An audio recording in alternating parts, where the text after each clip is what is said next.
The champagne glass shattered on the marble floor, but nobody looked down. Every eye in the grand ballroom of the Pierre Hotel was fixed on Gavin Prescott's face. He looked like he'd seen a ghost. 5 minutes ago, he was sneering at his ex-wife, mocking her off-the-rack dress and lonely existence while clutching his 24-year-old fiancée. Now? He was paralyzed, because Alexander Knight, the ruthlessly private billionaire who owns half of Manhattan, had just walked up to that lonely ex-wife, pulled her close, and kissed her like he was dying of thirst. And the worst part for Gavin? The microphone was still on. Charlotte Webb stared at the cream-coloured envelope resting on her scratched IKEA kitchen table. It looked like a dove sitting in a coal mine. The gold embossing caught the flickering light of her apartment's dying bulb. The 15th Annual Kensington Charity Gala, the Pierre Hotel, black tie. A year ago, Charlotte wouldn't have just received an invitation. She would have been organizing the seating chart. She would have been arguing with florists about the shade of hydrangeas and ensuring that the governor wasn't seated next to his ex-mistress. But that was before. That was before Gavin Prescott. Charlotte took a sip of lukewarm instant coffee, the bitterness matching the taste in her mouth. 10 years. She had given Gavin 10 years of her life. She had worked 2 jobs to put him through business school, edited every single one of his proposals, and charmed every investor who walked through the doors of Prescott and Company. She was the silent engine that built his empire. And how did he repay her? With divorce papers served on her 32nd birthday? No, it was worse than that. He had served her papers citing irreconcilable differences, while moving his pregnant mistress, Jessica Vane, into the Hamptons estate Charlotte had spent 3 years renovating. Because of a meticulously crafted prenuptial agreement Charlotte had signed when they were 22 and blindly in love. An agreement Gavin's shark of a lawyer had updated without her realizing the implications. She walked away with almost nothing. No alimony. No shares in the company. Just her terrifyingly small savings account and a profound sense of humiliation. "You should go," her friend Becca said, leaning against the counter. Becca was the only one who had stuck around after the money dried up. "Seriously, Char, you need to get back out there." "Go," Charlotte laughed. A dry, cracking sound. "To watch Gavin parade Jessica around? He's the keynote speaker, Becca. He's going to be accepting the Man of the Year award." The irony is suffocating. "You're a paralegal at a top firm now," Becca argued. "Your boss, Mr. Henderson, is going. He expects you to be there to network. If you hide in this apartment, Gavin wins. If you go, hold your head high and show him you're not broken. You win." Charlotte looked down at her hands. They were shaking. She wasn't broken? She felt pulverized. But she remembered the last thing Gavin had said to her as she packed her boxes. "You're nothing without me, Charlotte. You're just a background character in my story. Nobody will remember your name in 6 months." That sentence had haunted her nightmares for 365 days. "I have nothing to wear," Charlotte whispered, the excuse weak even to her own ears. Becca grinned, a predatory gleam in her eyes. "That's why you have me. My cousin works in wardrobe for Broadway.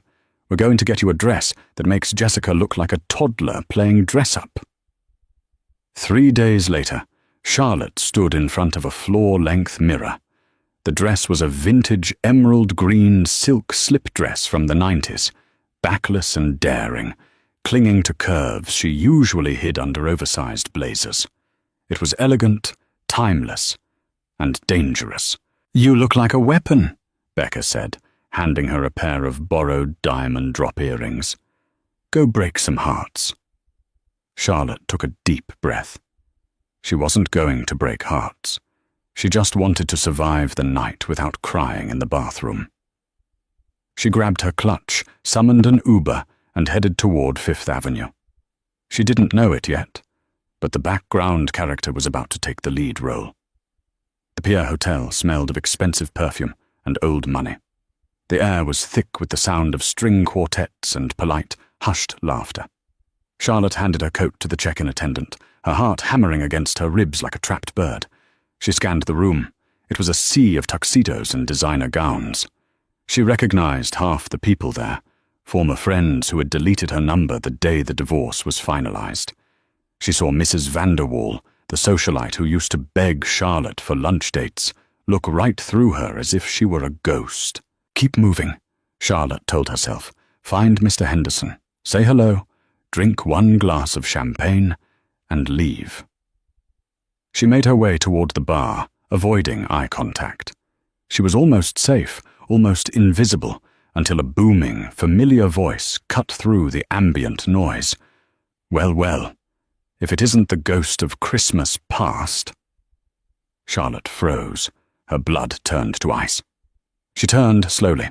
Gavin stood there, holding court near the center of the room. He looked older, heavier, his face flushed with expensive scotch and arrogance. Hanging on his arm was Jessica.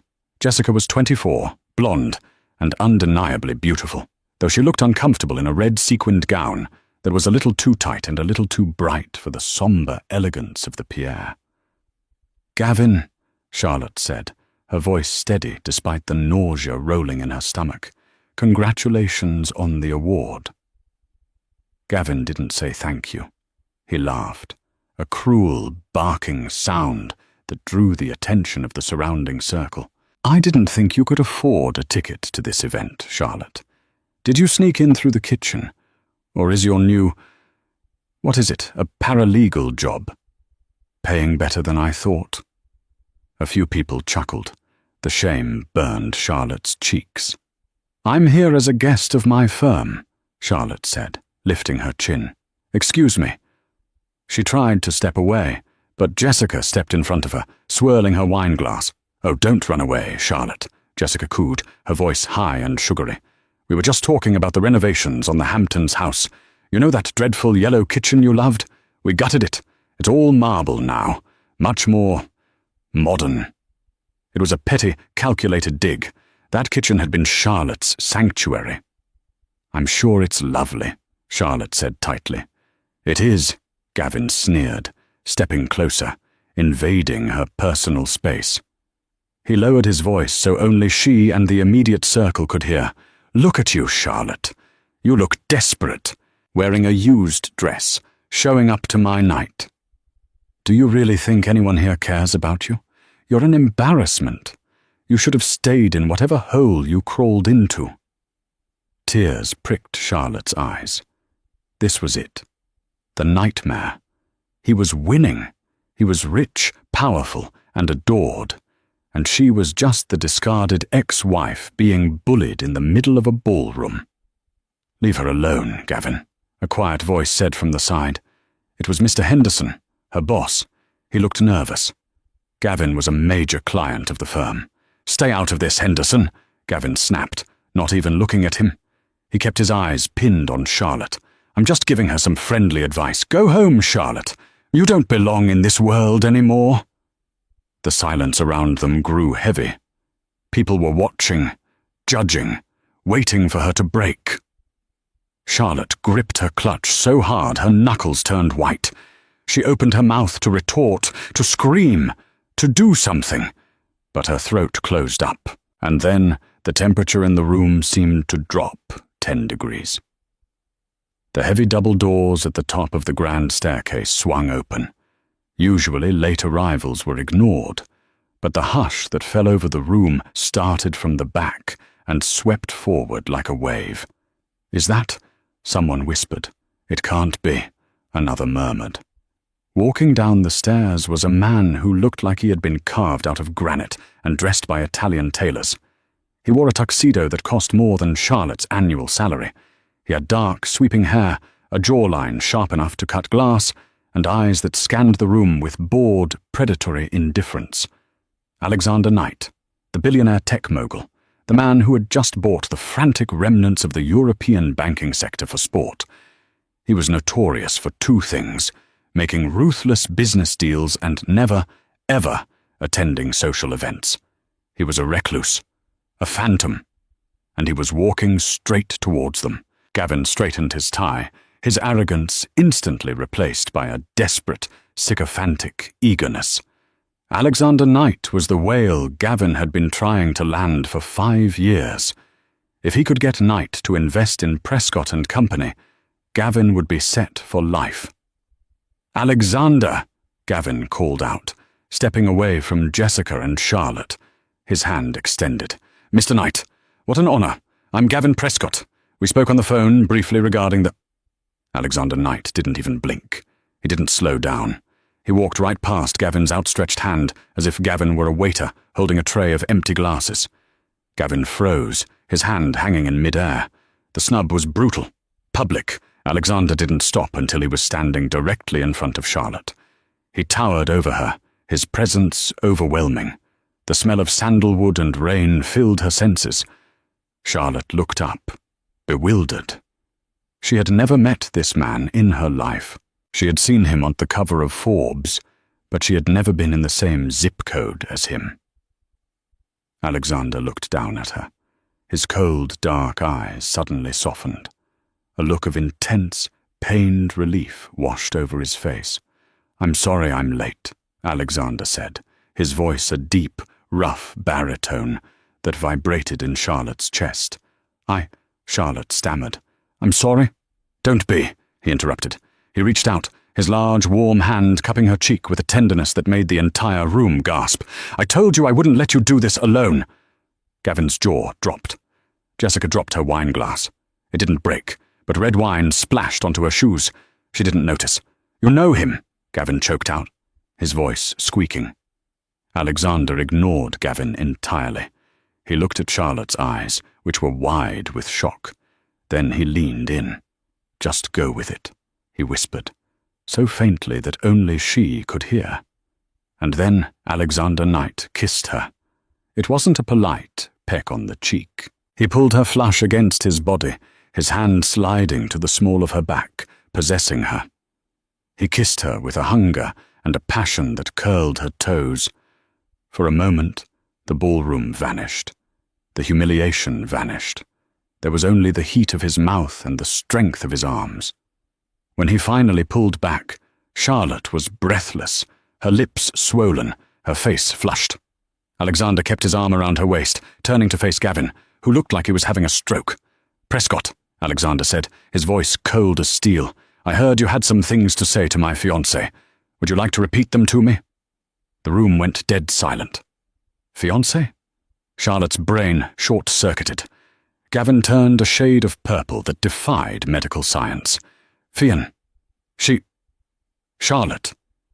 But she's nobody." Alexander's eyes narrowed. "Careful. You're speaking about the woman who owns my heart. And as of this morning, the woman who owns the majority holding in the debt your company just acquired." Gavin's knees actually buckled. The silence in the ballroom was shattered by the frantic clicking of camera shutters. The press, usually relegated to the red carpet outside, had somehow sensed blood in the water and were craning their necks from the entryway. Gavin Prescott looked like a fish gasping on dry land. "Debt?" he squeaked, tugging at his collar. "What do you mean, debt? Prescott and Company is solvent. We just acquired—" "You acquired a toxic asset bundle from the arch-rival of my subsidiary," Alexander cut in smoothly, his voice bored but carrying a lethal weight. "My team bought the note this morning. Technically, Mr. Prescott, I own your office building. I own your intellectual property. And unless you want me to call in the loan tomorrow morning, which would bankrupt you before lunch, I suggest you apologize to my fiancé. Sincerity would be appreciated, though I doubt you're capable of it." Jessica, realizing the tide had turned violently, tried to detach herself from Gavin's arm, stepping back as if failure were contagious. Gavin looked at Charlotte. His eyes were wide, filled with a mixture of fear and confusion. For 10 years, he had looked at her with dismissal. Now, he had to look up. "Charlotte," Gavin stammered, I didn't know. I'm sorry. I didn't mean to—" "Save it," Charlotte said. Her voice was quiet, but for the first time in a year, it didn't shake. The warmth of Alexander's hand on her waist felt like a shield. "You meant every word, Gavin. You just didn't think there would be consequences." She looked up at Alexander. "I'd like to leave now."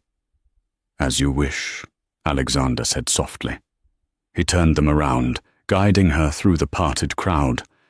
It was like Moses parting the Red Sea. The same people who had ignored her 10 minutes ago were now nodding, smiling, and whispering in awe. Alexander Knight's fiancé. The title alone had rewritten her social DNA in seconds.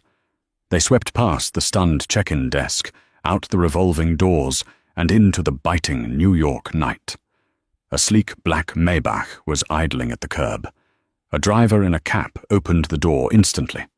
Alexander helped her in, protecting her head with his hand, then slid in beside her. The door thudded shut, sealing them in a cocoon of silence and expensive leather. "Go," Alexander told the driver. "The penthouse." As the car pulled away, leaving the chaos of the Pierre Hotel behind, the adrenaline crashed out of Charlotte's system. She slumped back against the seat, her hands trembling again. She turned to look at the stranger sitting next to her. In the dim streetlights passing by, Alexander Knight looked even more intimidating. He was staring out the window, his jaw set. "Who are you?" Charlotte whispered. "And why did you do that?" Alexander turned to look at her. The softness he had shown in the ballroom was gone, replaced by a calculating, intense gaze. "I'm a man who needed a fiancé very quickly," he said bluntly, "and you were a woman who needed a savior. It seemed like a fair exchange." Charlotte blinked. "A fair exchange? You told everyone we're getting married. You told Gavin you own his debt. Is that true?" "The debt part is true. My acquisitions team is very efficient," Alexander said, adjusting his cufflinks. "As for the engagement, that is up to you." "I don't understand," Alexander sighed, shifting to face her fully. "I have a problem, Charlotte. I need to close a merger with a Japanese conglomerate, the Tanaka Group. Mr. Tanaka is a traditionalist.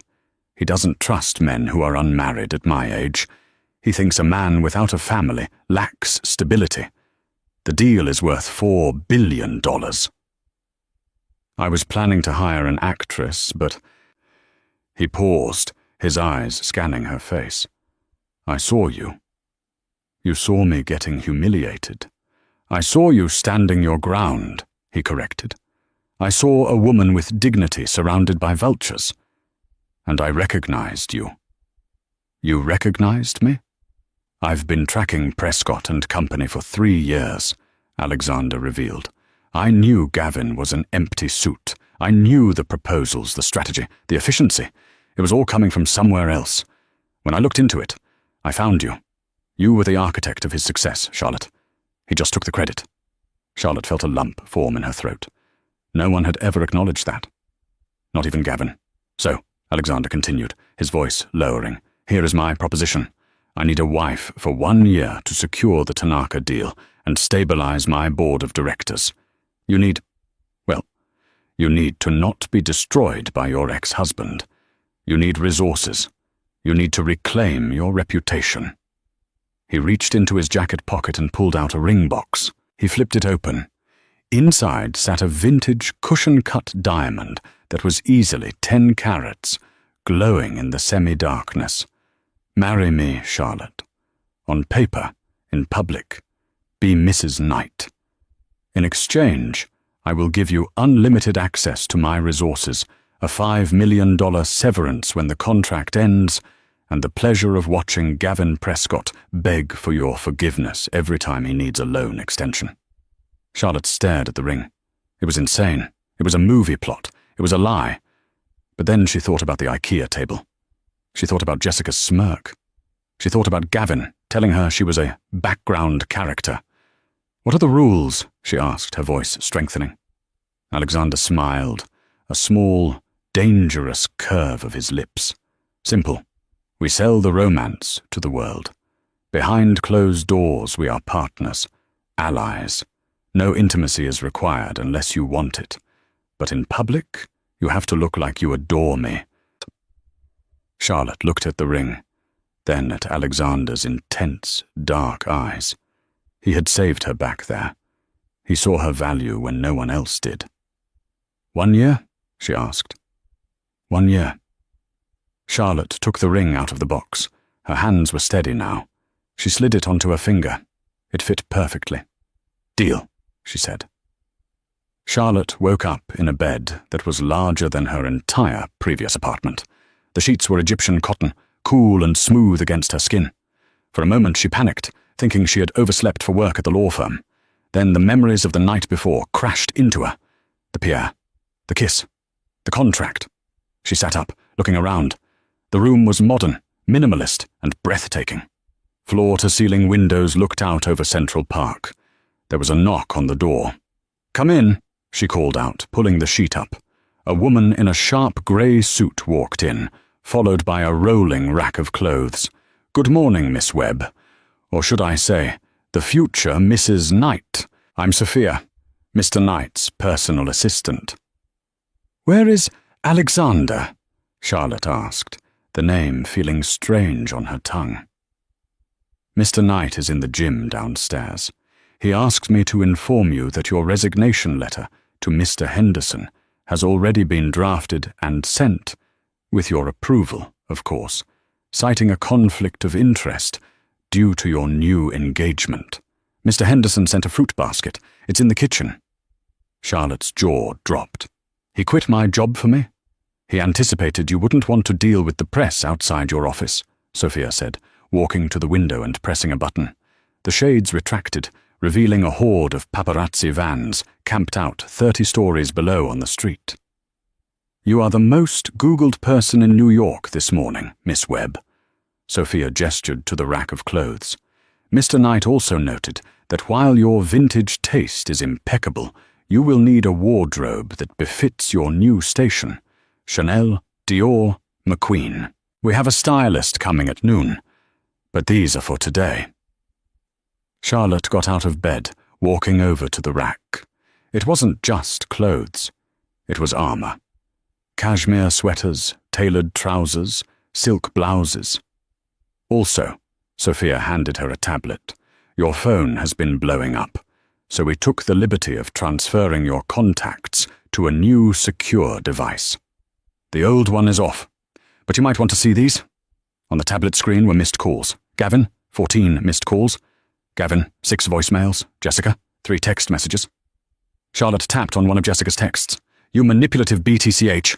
You planned this. Gavin is freaking out. Call him back right now or I'll sue." Charlotte laughed. It was a genuine belly-deep laugh. "Sue me for what? Getting a better offer?" "Exactly," Alexander's voice came from the doorway. Charlotte spun around. Alexander was leaning against the doorframe.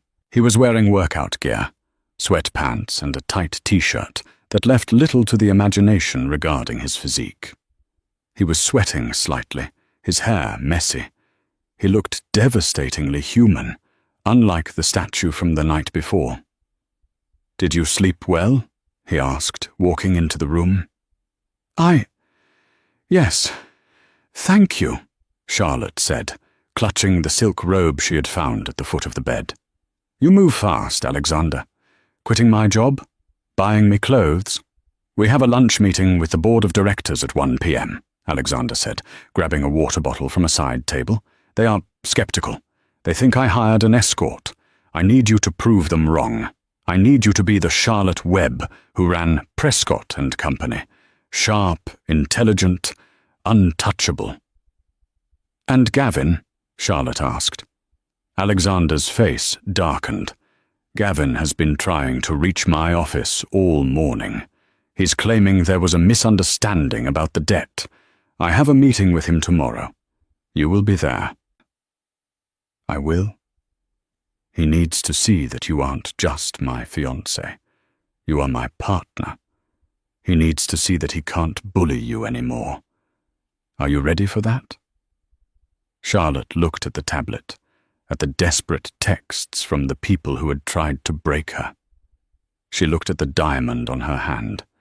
"I'm ready," she said. The restaurant was Le Bernardin. The private room was filled with 6 men and 2 women, all over the age of 60, all looking at Charlotte with thinly veiled suspicion. Sterling, the chairman of the board, was the first to speak. He was a man with a face like a dried apple and eyes like flint. "So," Sterling said, not bothering to pick up his menu, "this is the mystery woman. A paralegal, I hear. Divorced. A paralegal who managed a mid-sized equity firm for 10 years from behind the scenes," Alexander said, taking his seat next to Charlotte. He didn't look at Sterling. He looked at Charlotte, giving her a subtle nod. "Go." Charlotte straightened her spine. She remembered every meeting she had sat in on with Gavin, silently feeding him answers. She didn't have to be silent anymore. "Mr. Sterling," Charlotte said, her voice clear and projecting well, "I understand your concern. A whirlwind romance looks volatile on a stock ticker. But if you check the quarterly reports for Prescott and Company, from 2018 to 2023, you'll see a 200% increase in operational efficiency. That was my restructuring plan. Alexander didn't choose me because I'm a paralegal. He chose me because I know how to navigate a shark tank without bleeding." She picked up her wine glass, holding Sterling's gaze. "And regarding the Tanaka deal, I lived in Tokyo for 2 years during my father's diplomatic posting. I speak fluent Japanese. I know that Tanaka-san collects Edo period woodblock prints. I assume you have a gift prepared for our meeting next week?" The room went silent. Alexander masked a smile behind his hand. Sterling blinked. "You speak Japanese?" "Hi," Charlotte said with a perfect accent, "and I know that Tanaka values family honor above profit. A wife who can converse with him in his native tongue will seal that deal faster than any spreadsheet you present." Sterling cleared his throat, shifting in his seat. The hostility evaporated, replaced by begrudging respect. "Well, that is unexpected. Good work, Alexander." Under the table, Alexander's hand found Charlotte's knee. He squeezed it gently. It was a victory lap. The next day, Charlotte walked into Alexander's office at Knight Enterprises. It was a glass fortress in the sky. Sitting in the waiting area, looking small and sweaty, was Gavin Prescott. When Gavin saw Charlotte, he stood up so fast he knocked over a magazine rack. "Charlotte!" he exclaimed, rushing toward her. He looked terrible. His eyes were bloodshot, his suit rumpled. "Thank God. You have to talk to him. You have to tell him we're family. You can't let him bankrupt me." Charlotte stopped. She was wearing a cream-colored power suit that cost more than Gavin's car. Her hair was blown out in sleek waves. She looked like a queen. "We aren't family, Gavin," she said coolly. "You made that very clear when you served me divorce papers on my birthday." "I was stressed. I made a mistake," Gavin pleaded, reaching for her hand. "Don't touch her," Alexander's voice boomed. Alexander stood in the doorway of his office, flanked by 2 security guards. "Mr. Prescott, come in. We have terms to discuss." They walked into the office. Gavin sat in the low chair, while Alexander and Charlotte sat behind the massive oak desk, presenting a united front. "Here is the situation," Alexander said, sliding a folder across the desk. "I am restructuring your debt. I am giving you a grace period of 6 months. Gavin slumped with relief. "Oh, thank you. Thank you, Alexander." "Don't thank me." Alexander pointed to Charlotte. "Thank her. I wanted to liquidate you." Charlotte suggested mercy. Gavin looked at Charlotte, his eyes wet. You did that for me?" "I didn't do it for you," Charlotte said, leaning forward. "I did it because I don't want your failure to be my baggage. But there is a condition." "Anything," Gavin said. "You will publicly admit that the success of Prescott and Company during the last decade was a joint effort," Charlotte said. "You will give an interview to the Wall Street Journal correcting the narrative, and you will return my grandmother's engagement ring, the one you gave to Jessica." Gavin paled. "Jessica. She loves that ring. She won't give it up." "Then I guess you'll be bankrupt by noon," Alexander said, reaching for the phone. "No, no," Gavin yelled. "Okay, I'll get it. I'll get the ring. Just, please." Charlotte leaned back, a feeling of profound catharsis washing over her. It wasn't about the ring. It was about taking back the things he had stolen, her credit, her history, and her dignity. As Gavin shuffled out of the office, defeated, Charlotte felt a hand on her shoulder. She turned to see Alexander looking at her with an expression she couldn't quite place. It wasn't just approval. It was admiration. "You were ruthless," he murmured. "I like it." "I had a good teacher," Charlotte replied, meeting his gaze. The air between them crackled. The fake engagement was barely 48 hours old, but the lines were already blurring. Alexander wasn't just her savior anymore. He was her partner. And for the first time, Charlotte wondered if the danger wasn't Gavin or the press, but the man standing right in front of her, because falling for her fake fiancé wasn't part of the contract. But as he looked at her lips, she realized it might be inevitable. The flight to Tokyo was a blur of champagne and strategy meetings at 40,000 feet. Alexander's private jet was an office in the sky. But the tension between them had shifted.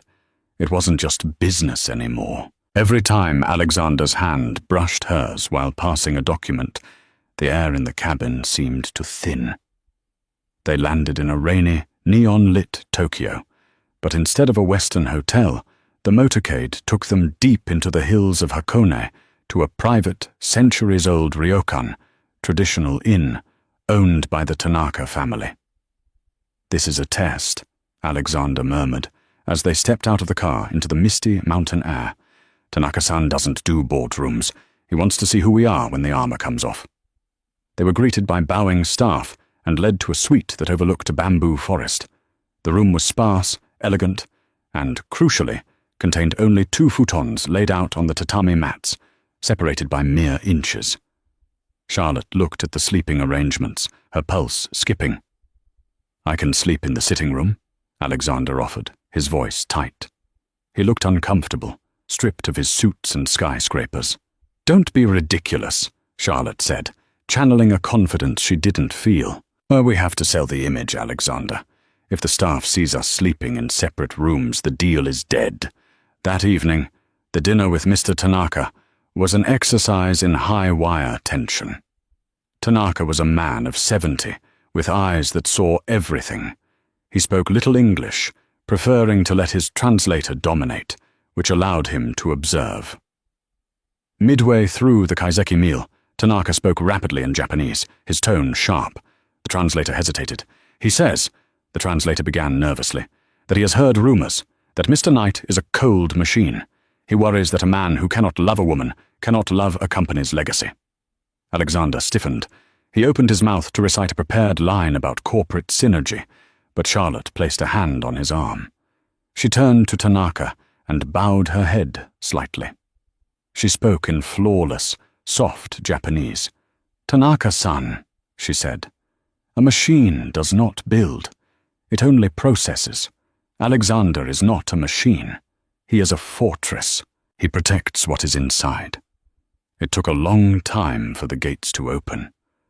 But now that I am inside, I know that his loyalty is absolute. He will protect your legacy as fiercely as he protects me. The table went silent. The only sound was the bamboo water fountain clacking in the garden. Tanaka looked at Charlotte, then at Alexander. For the first time, the old man smiled. He raised his sake cup. "To the fortress," Tanaka said in English. The deal was signed an hour later. Back in their room, the adrenaline was crashing.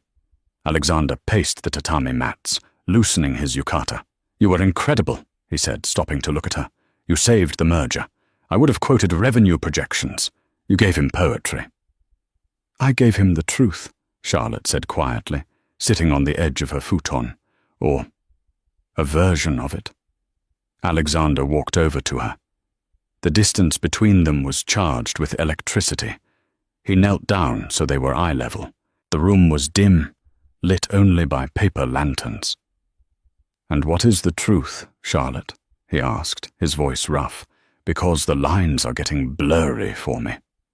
Charlotte's breath caught. "We have a contract, Alexander. 1 year. Contracts can be renegotiated," he whispered. He reached out, tracing the line of her jaw with his thumb. His touch was fire. "Tell me you don't feel this. Tell me I'm just a business partner." Charlotte leaned into his touch, her eyes fluttering shut. "I can't tell you that." He kissed her then. It wasn't like the performance at the Pierre. This was slow, desperate, and terrifyingly real. It was a kiss that tasted of sack and rain and longing. He pushed her gently back onto the futon, his weight settling over her, making her feel small and safe and desired. But just as things began to escalate, Alexander pulled back. He was breathing hard, his forehead resting against hers. "I can't," he groaned. "Not like this. Not while you're under contract. I won't be another man who takes advantage of you, Charlotte." He rolled away, lying on his back and staring at the ceiling. "Go to sleep, Charlotte, before I forget my honor." Charlotte lay there in the dark, her heart hammering. Gavin had used her for 10 years and discarded her. Alexander had known her for a week and was treating her with more respect than she had ever known. She realized then that the danger wasn't the contract. The danger was that she was falling in love with her fake husband. They returned to New York as a power couple. The press couldn't get enough of them. "The Billionaire and the Beauty," the headlines read. Photos of them holding hands in Tokyo were plastered across every tabloid. But happiness in New York is like blood in the water for sharks. 2 weeks after their return, Charlotte was in her new office at the Knight Foundation. Alexander had put her in charge of his philanthropic arm when her private line rang. "Hello? Did you enjoy Tokyo?" Jessica's voice dripped with venom. Charlotte sighed, leaning back in her leather chair. "Jessica, I'm busy. If you want to return the blender from the wedding registry, you'll have to call my assistant." "You think you're so smart," Jessica hissed. "But I know, Charlotte. I know it's fake." Charlotte's grip on the phone tightened. "I don't know what you're talking about." "I have a friend who works in HR at Knight Enterprises," Jessica lied. Or maybe she didn't. "She told me about the frantic paperwork, the NDA, the transfer of funds the day after the gala. It's a setup. You're a hired escort with a ring." "Be careful, Jessica," Charlotte warned. "No, you be careful," Jessica snapped, "because the Winter Solstice Gala is this Friday. Gavin and I will be there. And unless you want me to go to page 6 with the story that Alexander Knight is lying to his shareholders about his marital status, you're going to do something for me." "What do you want?" "I want Gavin's debt wiped completely. Not restructured, erased. And I want a public apology from you. I want you to admit you were a bad wife." Charlotte laughed coldly. "You're delusional." "Am I?" "See you Friday, Charlotte. Wear something pretty. It'll be your last night in high society." The Metropolitan Museum of Art was transformed into a winter wonderland. White roses, ice sculptures, and the elite of Manhattan drinking vodka chilled to sub-zero temperatures. Charlotte wore a gown of liquid silver designed by Alexander McQueen. She looked like a star descended to earth, but inside she was shaking. Alexander sensed it. He placed a hand on the small of her back as they posed for photographers on the steps. "You're tense," he murmured. "Is it Gavin?" "It's Jessica," Charlotte whispered. "She knows Alexander. She claims she has proof the engagement is a sham. She's threatening to expose us tonight."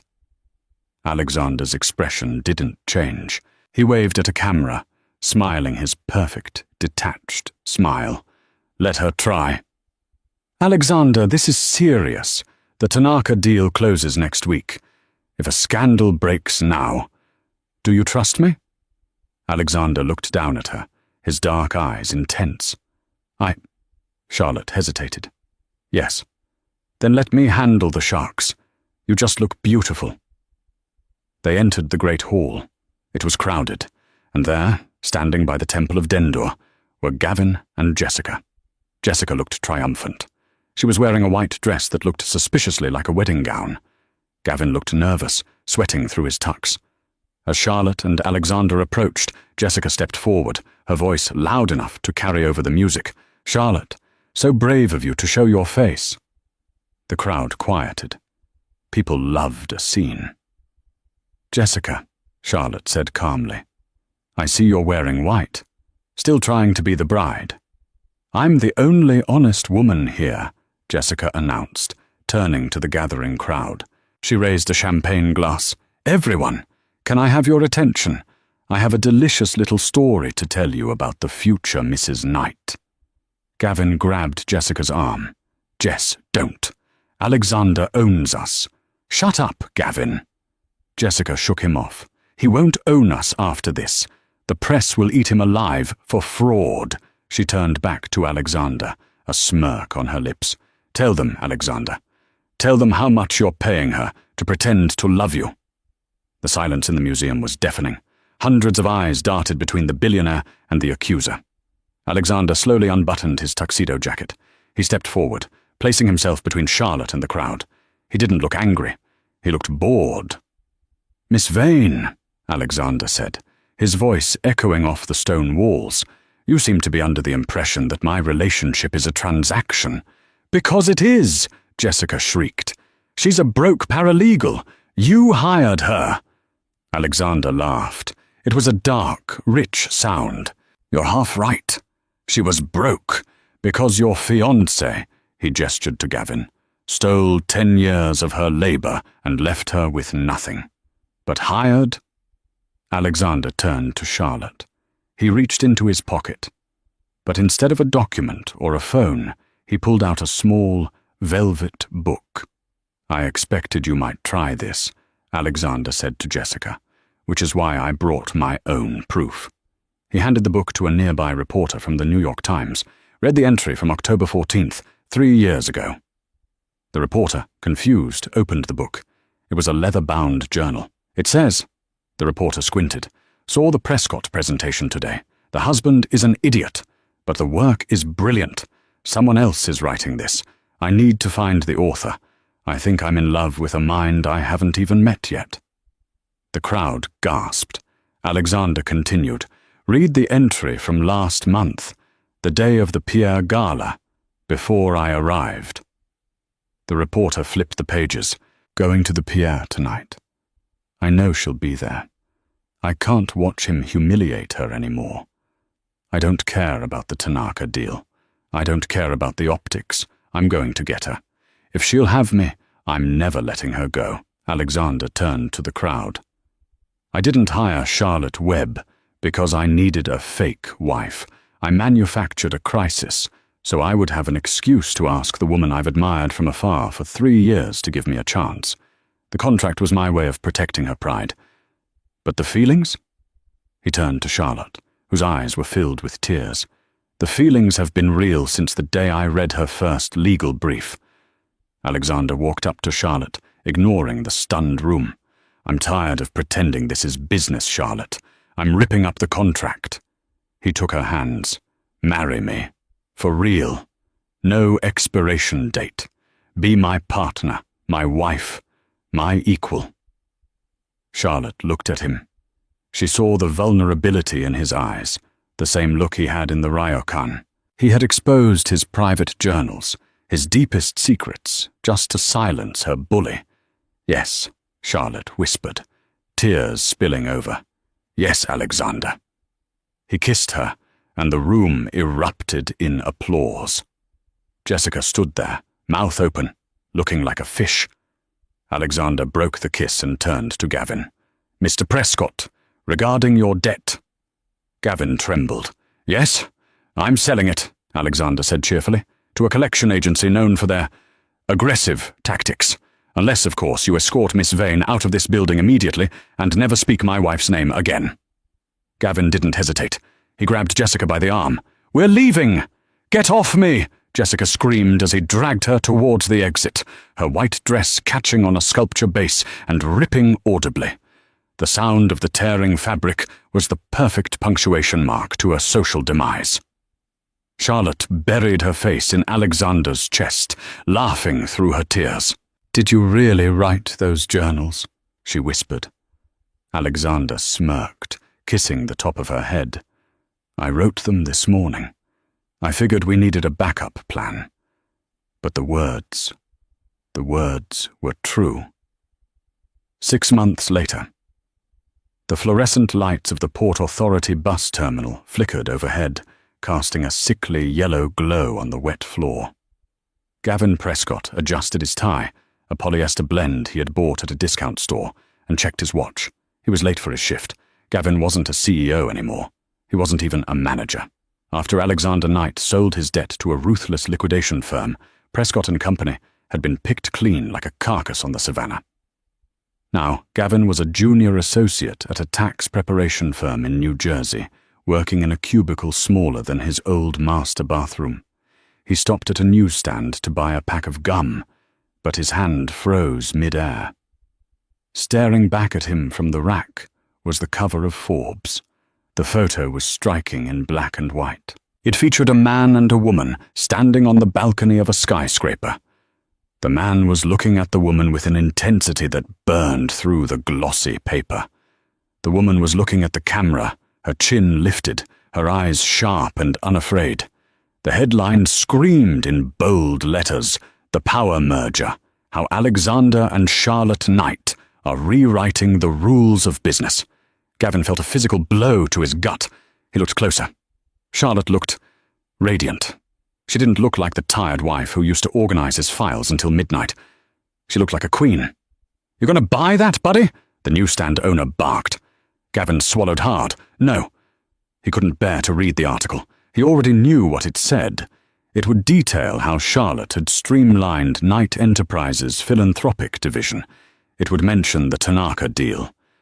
Jessica was gone, of course. She had packed her bags the morning the eviction notice arrived for the Hamptons house, taking the Audi and the dog, screaming that Gavin had ruined her life. Gavin walked away from the newsstand, merging into the grey crowd of commuters. He realized, with a bitterness that would taste like ash in his mouth for the rest of his life, that Charlotte hadn't been the background character. She had been the writer, the director, and the star, and he had written himself out of the script. Lake Como, Italy. Thousands of miles away, the golden hour sun was kissing the surface of Lake Como, turning the water into liquid amber. The air at Villa d'Este smelled of wisteria and expensive champagne. This was not a networking event.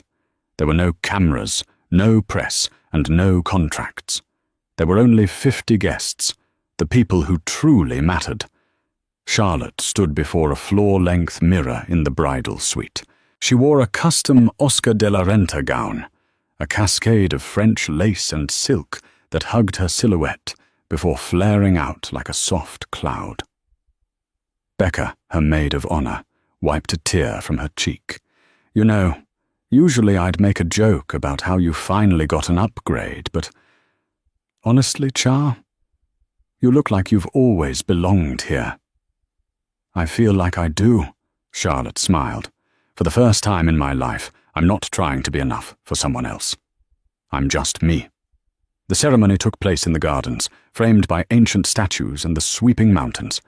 When Alexander saw her walking down the aisle, the stoic billionaire, the man known as the Fortress, broke. His eyes glistened, and he let out a breath he seemed to have been holding since the day they met. They didn't use generic vows. "Charlotte," Alexander said, his voice rough with emotion, holding her hands tightly at the altar. "I spent my life building an empire because I thought power would keep me safe. I thought relying on anyone else was a weakness. Then you walked into that ballroom in a green dress, terrified but standing your ground, and you tore my walls down. You aren't my acquisition. You aren't my asset. You are my equal. You are the only partner I will ever need." Charlotte squeezed his hands, her voice steady and clear.